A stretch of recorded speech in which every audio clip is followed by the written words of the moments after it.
Hi, this is Graphically Alex coming at you with all things fat related. If that's something that interests you, please subscribe. I'd love to have you. And today we are going to be covering a stalker.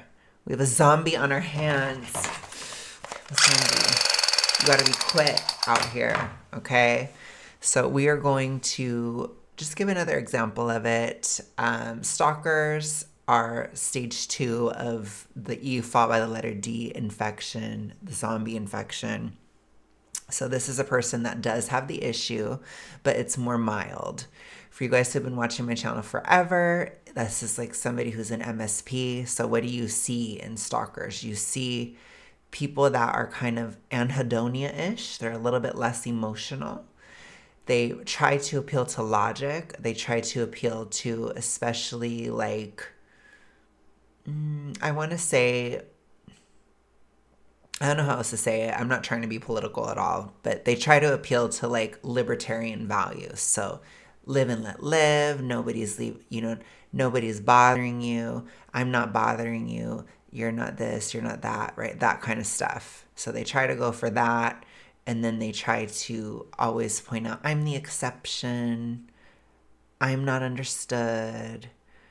I'm this, I'm that. And then they'll often go for like, I don't think she does this, but a lot of times stalkers will go for like sexual bragging in an argument, and they will go to a personal attack, but they often still don't understand that they're projecting. So they're more like the fake logical type, which none of them are logical really, but they think that they are. So a stalker is somebody who thinks they're really smart, but they are just operating on E followed by letter D logic.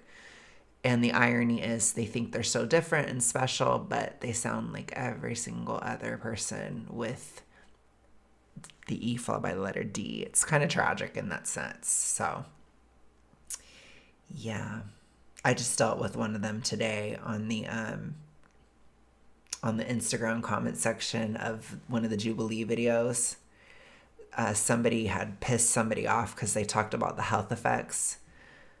And I commented and said, yes, people with E followed by letter D, they get really upset if you bring up the health effects of the problem. And then a stalker attacked me. And then they tried to go for my hairline. They tried to, when that didn't work, they tried to claim that I have a micro, I don't know what I can say on YouTube. And I was like, it's very common for people in the issue to start attacking you sexually, or they try to, do like those types of flexes. Then they're like, you hate yourself, blah, blah, blah. I'm like, I don't hate myself. It's like literally like all the same shit. Like they say the same shit every time. Like, I shit you not. Once you figure out the pattern, then you will never fall for it again. Okay. It's always the same. They go for appearance. They go for like sexual stuff. They go for you hate yourself. All this stuff. It's like clearly projection. It's a lot. So just be aware, if you're fighting zombies, you will be personally attacked. Okay. So anyways, let's get into this.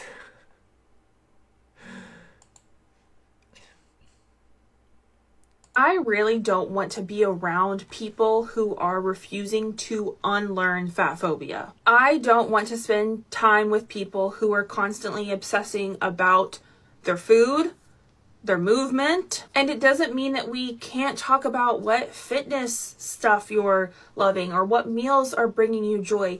It's the way we talk about bodies and food. If you aren't ready to unlearn and examine these harmful beliefs that you hold about yourself and in turn hold about the world, I don't really want to exist in that because I don't necessarily feel safe or comfortable. I was starting to become friends with someone and I quickly realized, if they don't get their workout in, if they eat a certain thing, there's a lot of shame, and then they want everyone else to know that they feel shame. I do think how we treat ourselves is how we're going to treat another, most likely. I had sent this person like a rage bait video where someone took a fridge drawer and filled it with tiramisu, and I sent it because I was trying to rage bait, and I was just like, this rage baited me. Like, isn't this ridiculous that someone put tiramisu in a kitchen thing? My mind went to, that would be hard to clean. That doesn't feel, clean to me. That's ridiculous, right? And the person's response was, that really made me want to go work out. And just things like that, where I can infer what this person is believing. And I know I'm making assumptions, but just as a curvy woman, I don't want to feel like I have to perform a certain way because your brain is creating stories or judgments. Or I've just been around too many people where my body causes them anxiety because I don't fit the norm that they're after. And it's not that I don't have compassion. Like, clearly some of these things are disordered eating disorders. Some people I've been friends with have been in recovery. But then as we become friends, it's like we go to a 45-minute Pilates class and now they have to work out for their second workout. I'm just like, I wish you all the best. That sounds like you're really hard on yourself and that there's some disordered behavior. If you're not ready to examine that, and that's just kind of the truth, I don't want to live in that guilt too, because I have before in my younger 20s and teen years, and it's just something I'm like so against. I never want to go back. And if our conversations are constantly like, yeah, this is my intake for the day, and this is how much water, and I'm tracking this, and I'm tracking that, and I'm tracking da-da-da-da-da, it just tells me we're not able to connect because your mind is elsewhere. I really don't. Okay. So did you catch it? Did you see it? Do you feel it? Stalkers are not as bad. They're not as severe. So they're not as obvious. I know on the channel we talk a lot about clickers because they're very dramatic. I also have experience with it because I was one where I was severe. But those ones are very reactive and they're not really strategic at all. There's not really any strategy. Stalker, so she is being manipulative here. So she's trying to be judgmental above the other person, but also act like she's still nice. Because remember, within E followed by letter D, fake niceness or feigned niceness is really, really important. As a status symbol, it's, oh, well, I'm not judging you for your body, even though she's judging the person completely for everything, basically.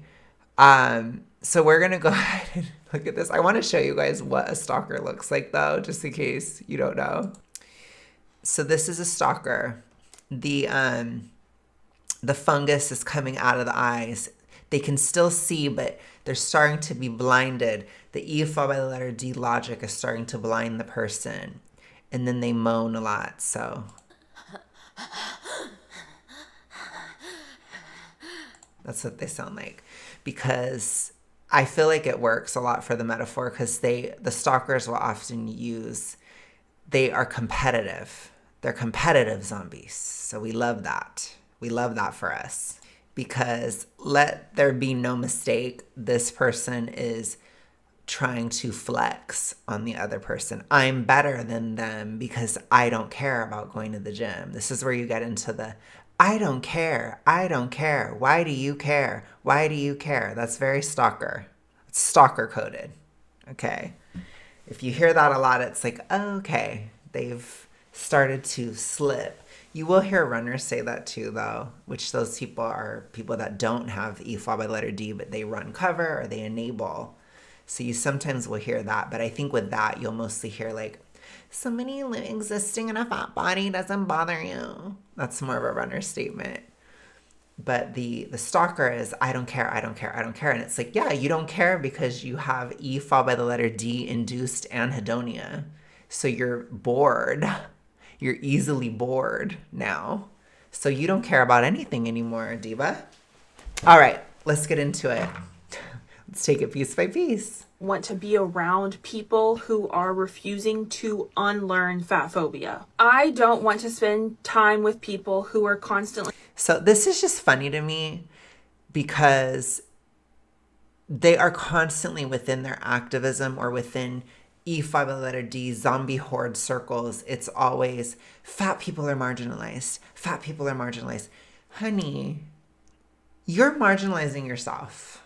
This is self marginalization. Let's take responsibility. Let's take responsibility. Now, I myself, I'm an introverted diva. I am. I do work at it because I have to, because my job, I'm an activist. So I have to speak and like be present and be around and not just go lay down in bed and not talk to anybody. That's not going to work. That being said, I know it's a challenge, but I also bring a unique perspective because I'm introverted. So I appreciate I'm an emotional introvert, which I think I can bring that perspective. It's not easy. It's not. So I get it. But however, if I'm having an introvert moment and I don't want to talk to anybody, I don't get to complain about the fact that I'm bored or that I don't, or that I'm not like, or that I'm alone. You are doing this. Fat people do this all the time. We're marginalized. We're marginalized. We're othered. We're othered. You're othering yourself. Take responsibility. You are rejecting this other person. So stop with the victim mentality. You are the one that is rejecting this other person. And we'll see why. There's a lot of projection, a lot of things. Obsessing about their food, their movement. Are they, or are you projecting? That's my question.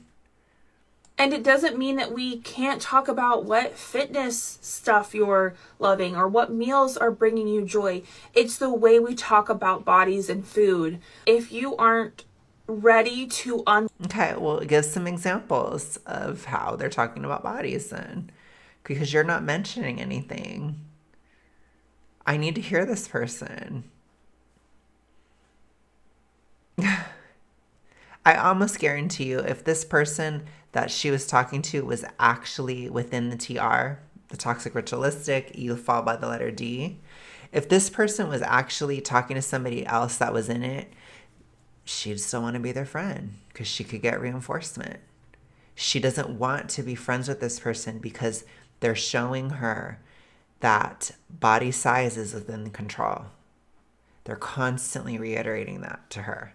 And she's taking it as an offense to her identity because she identifies with her DIS order. She is in it. Remember, when you become a stalker, when you're at level 2, you don't just have beliefs. You are in it now. You are in it. The fungus is growing in your brain. It's coming out of your eyes now. You're starting to lose touch. learn and examine these harmful beliefs that you hold about yourself and projection. How do you know? Did you talk to this person about it? What harmful beliefs? Give an example. I need like 2 or 3 to trust what you're saying. You're not saying that. What is the harmful belief? If you're going to get on here and talk about why you don't want to be friends with somebody, why don't you talk about it? Or are you just encouraging all fat people, or really basically all fat people, to just not have any friends or only have friends that are also zombies because you want to help create, help reinforce this idea that fat people are marginalized. You want people to stay further in the issue. Remember, these issues thrive within secrecy. So a lot of times people will want to stop socializing because it's getting harder to hide what they're doing. It's not good. It isn't good. And the other thing that bothers me about this so much is I know I'm introverted. I used to be young. Call me Miley Cyrus, I guess. I used to be young. And I know what it's like to be young and introverted. And you listen to somebody talk, and they're probably thinking, oh, this girl, like, she can speak well. Like, she's probably had a lot of friends, or she's probably gone out a lot. I haven't. She's probably right. That's the introverted way. They're probably right. No, I'm telling you, they're fucking wrong. She's wrong. She's dumb. We need to be clear. Turn hold about the world. I don't really want to exist in that because I don't necessarily feel safe or comfortable. Shouldn't you examine that though? I think that that's something that you should explore. Why? Why do you feel unsafe around somebody who wants to work out? Why do you feel unsafe around somebody who is sticking to a certain diet plan or maybe has some downsizing goals or maybe vanity goals? Why does that bother you? Shouldn't you consider that? I think you should.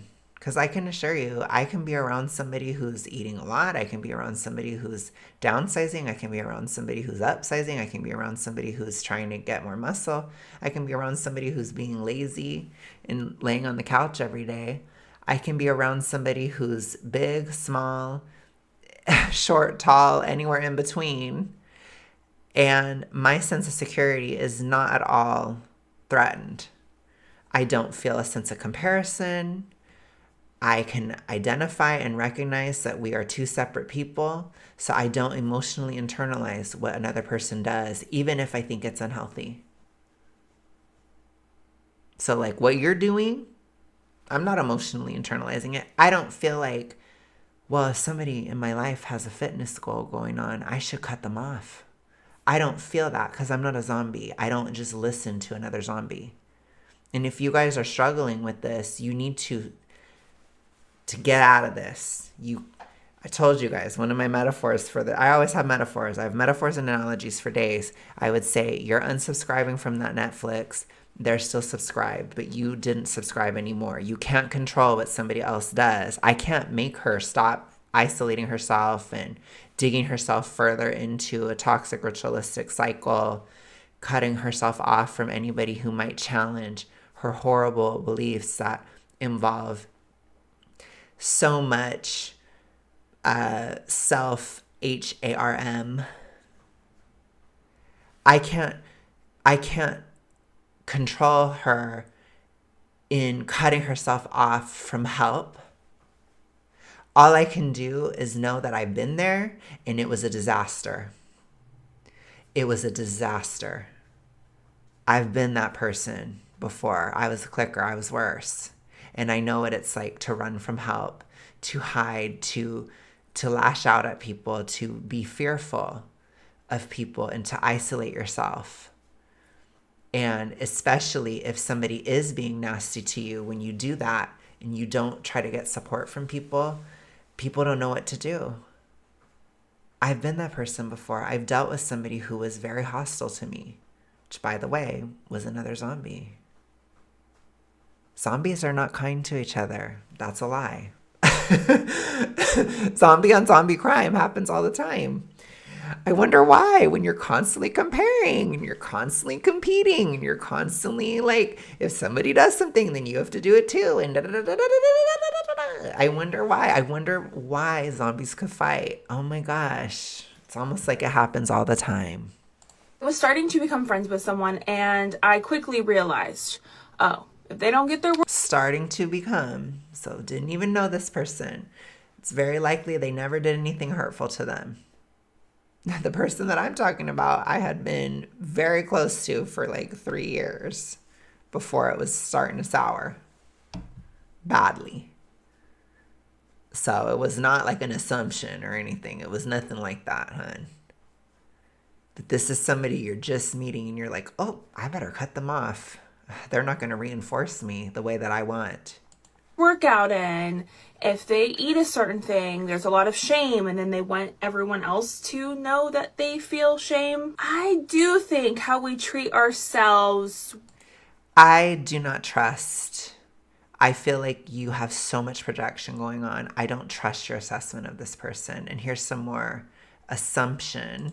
Is how we're going to treat another most likely. How we treat ourselves is how we're going to treat another most likely. Is that always true?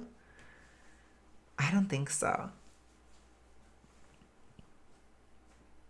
Not necessarily. I don't think it's good to not treat yourself well. But if I were to judge you by that standard, I would run from you. I would run. People within this issue are the last people who should be lecturing or saying, if you don't love yourself, then I don't want to be around you. You're the last person to say that. It's horrible. My stance on this is I understand that people struggle. You know, I have a lot of warm bodies zombies on my channel. People who are aware of the issue they have. They're no longer hostile. They're working through things. They're dealing. They're getting better. I totally get it. Trust me, I do. I really do.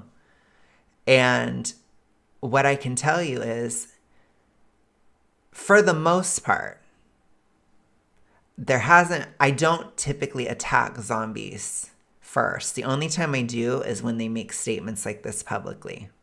So if they're doing an activistic point, then I will attack first. If it comes to the comment sections, if it comes to something like that, or in my personal life, if somebody did something, honey, I don't make assumptions about how you're going to treat me based on how you feel about yourself. I experience how you treat me and I respond quickly.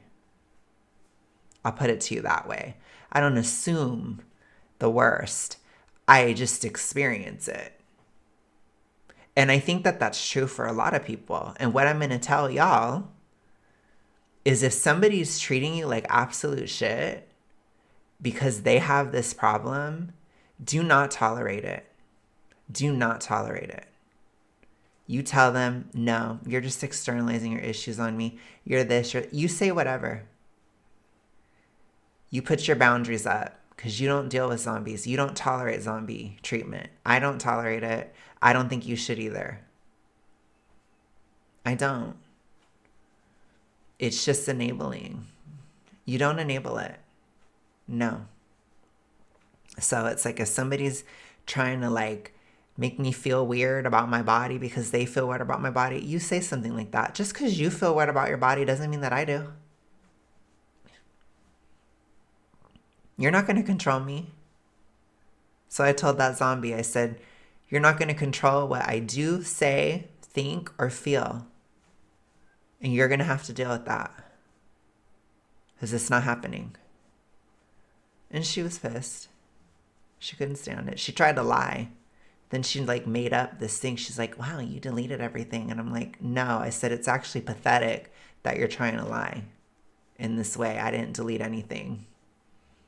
She commented that like 2 hours later. Clearly something I had said she had been ruminating on it. She was so obvious though.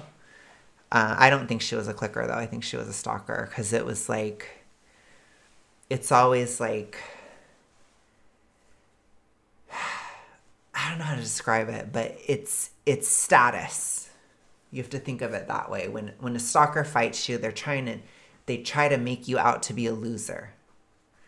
When a clicker fights you, it's almost like they just make something up entirely that's so out of left field, or they're just constantly projecting, or they're asking you, are you this, are you that, are you, huh?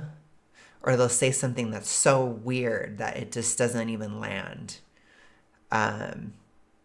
But stalkers, it has like a tiny, there's like something, you know what I mean? Like, I think somebody could believe it, not me. But I'm a veteran, as I told you guys. I'm so immune to this at this point. But I know certainly like younger people would fall for it, or could fall for it.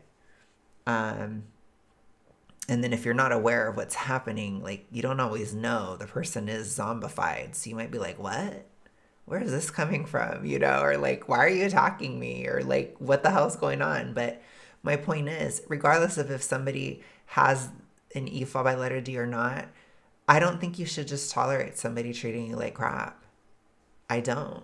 You know, it's like, somebody could be in the TR, or they could be a straight up narcissist, or they could just be just a bitch.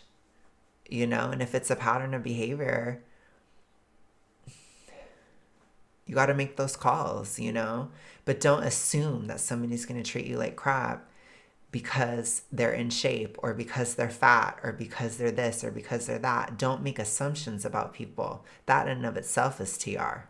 If you're making an assumption about somebody because of their size, where you do truly judge the quality of the person in the sense like, oh my gosh, I can't talk to this person. They're going to attack me because they're skinny or because they're fat or because they're muscular. Oh my gosh, I can't talk to them or whatever. It's like, honey, not everybody's hostile. And if somebody's not hostile, it's like, what do you have to fear?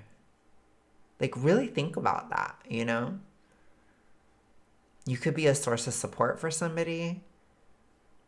People that have the TR, they're not like, you don't have to just write them off completely. Even if this person that she's talking about does. I mean, she does herself, so she's a hypocrite anyway, so that's a whole other issue. But, and I can't say that not being her friend would be something that I'd cry about. I'll put it to you that way. But I'm just saying, there are warm body zombies out there. Like, there are people who are aware and who don't externalize and who try their best to get a grip, you know? And I think that that should always be supported as long as it's not, you know, crossing boundaries or whatever. I mean, I feel like people get this, you know? I don't think just running off from somebody who needs help is always a good idea. You got to judge it better than that. I had sent this person like a rage bait video where someone took a... And why? Were you testing them? Was this like something that you did on purpose so you could confirm? Remember that stalkers are calculated. So was this something you planned? So you did that to see what they would say, and then you're like, oh, okay, that was my test. Why don't you just ask the person, do you judge me for being fat? Just ask. If you have to, if it's bothering you that much, then ask and get an answer. Don't assume.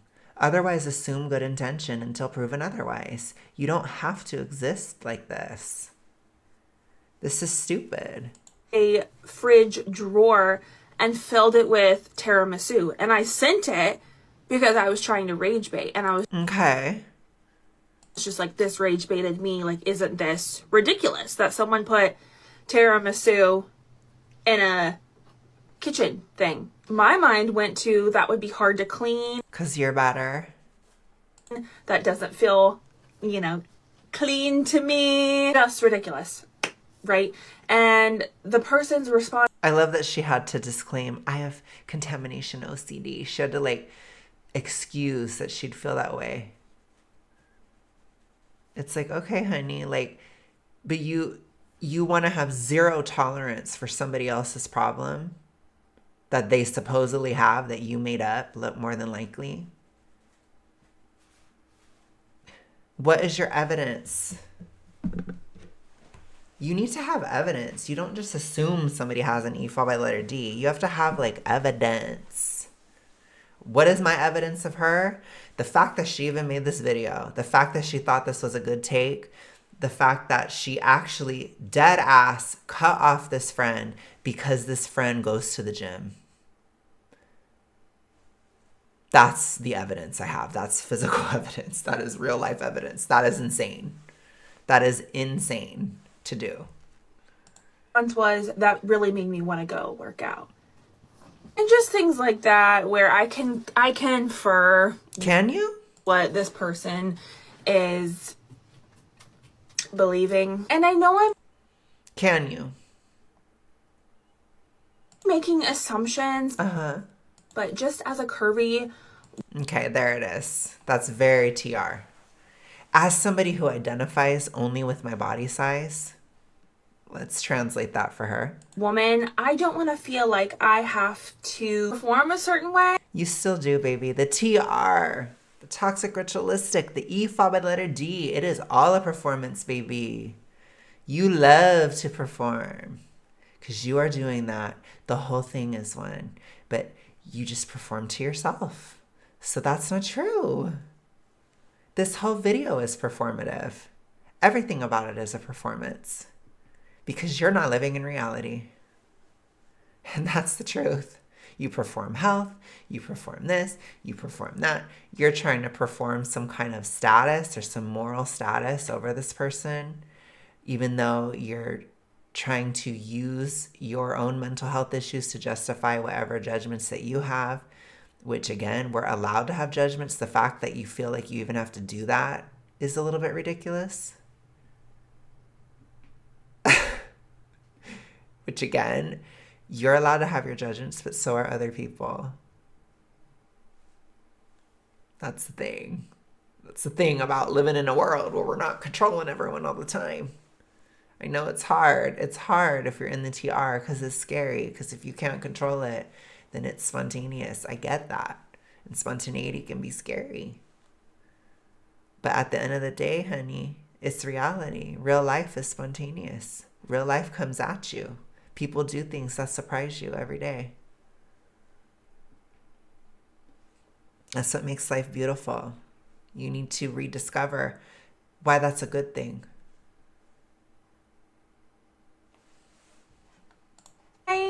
Because your brain is creating stories or judgments, or I've just been around too many people that you've probably also assumed. So if it's everybody, is it everybody or is it you? Right? It's a question to ask. Where my body causes them anxiety. How do you know though? Were you assuming that or did they tell you?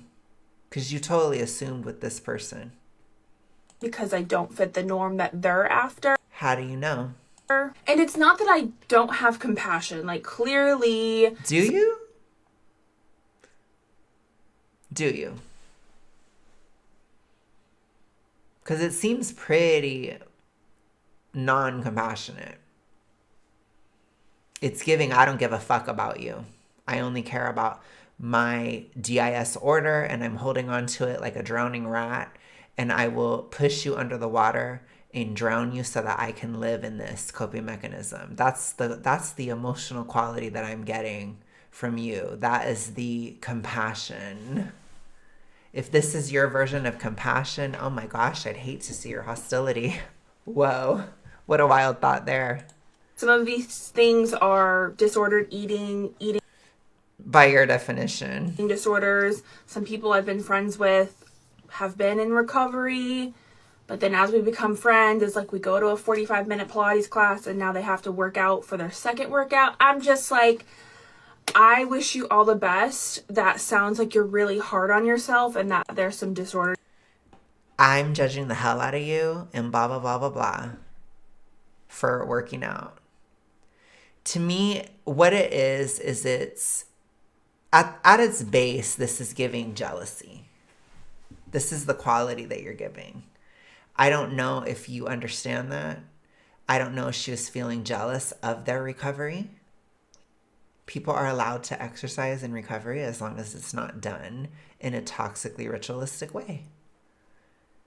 Just like people are allowed to eat more in recovery as long as it's not done in a toxically ritualistic way. Now, what I will say across the board is if you are in recovery, you need to limit your mirror time and you need to just stop. You need to let your brain rewire. You need to chill the fuck out. And I would really embrace body neutrality in the sense of I'm not going to think about my body, period. So just everyday workout, not thinking about it that much, because that's a huge part of recovery that isn't talked about nearly enough. And within body positive spaces, it promotes body obsession a lot of the time. It's an attempt to try to stay in a part of the cycle that is less dangerous than other parts. However, it's not less dangerous because that obsession with the body often leads to these behaviors. So, yeah, I think we need to just reject it outright. Behavior. If you're not ready to examine that, and that's just kind of the truth. Are you ready to examine yourself, though? I doubt it. I don't want to live in that guilt too. Projection. Because I have before. Yeah, because you're in the TR. Because you are a stalker, you're a zombie. You have the problem. You still have it, clearly. Because if you have to preemptively dump somebody because of something you fear they might do, when they haven't even done it, I think that's something that it proves that you have a problem. It's not normal. It's wrong. There's something off. There's something wrong in here if you're doing that. And I think that is worth examining. I don't think it's good for you to not be helpful towards other people and to cut yourself off of help and support unnecessarily. I think it's bad either way. And I say that from experience. In my younger 20s and teen years, and it's just something I'm like so against. I never want to go back. Are you? Because you're giving insecurity. Somebody who's secure, they can handle if somebody else does something that they don't agree with, or somebody else does something that maybe used to trigger them in the past. That's a secure person. So you're not giving secure. Okay? And if our conversations are constantly like, yeah, this is my intake for the day, and this is how much water, and I'm tracking this, and I'm tracking that, and I'm tracking da-da-da-da-da, it just tells me we're not able to connect. Are you able to come up with topics, or are you stuck in the anhedonia? Because to me, it's giving, I'm bored, I'm bored, I'm bored, I'm bored, I'm bored. Okay, well, are you doing these behaviors, your brain is fried, and now you're bored? So you can't think of anything to talk about? If that person is on a journey and they're not toxically ritualistic, even if they're just on a vanity journey, they're going to be talking about it a lot. But trust me, as somebody who's in a vanity weight journey, I'm totally willing to talk about other stuff. But sometimes we can be so focused, not in a toxically ritualistic way, but just, if I couldn't talk about something else, I think that would be a problem. But sometimes we get focused, and so we'll just talk about it while we're doing the cut, for example. But if you bring something else up, they'll likely talk about it. Are you able to do that? Are you not able to do that? Do you lack creativity? Are you having brain damage issues from the behaviors you're doing or have done in the past? Because again, that should be something to explore. Because your mind is elsewhere. I really don't want to be. Okay. So with that, you guys, I'm going to go. Thank you guys so much. I hope you enjoyed this. I will be back tomorrow. Let's see if I find more zombies. I will talk to you all soon. Have a good one. Bye.